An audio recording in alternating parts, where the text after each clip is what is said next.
beste askorekin dauka zorra. Eta kasu honetan, Angel lortu genuen jakitea non zegoen eta baita ere bere gorpuzkiak aurkitu, identifikatu eta herrira ekartzea, ez? Eta merezi zuen omenaldi hunkigarri bat egitea eta herri guztia parte hartu dau eta zentzu horretan oso eskertuta dago baita herritar guztiei.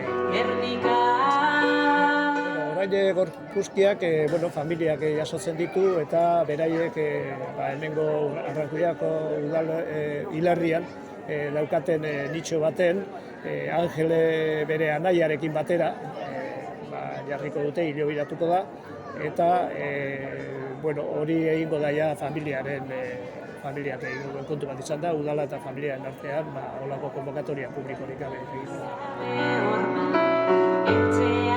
Ziren herritar batzuk, Txomin, Edurne eta Markel, hasi ziren guztia hori begira, bilatzen informazioa, eta ari dira orain lanean ere, beste Arrankudiaga eta Solloko beste gudari batzuek non dauden eta guzti hori bilatzen ari da orain ere.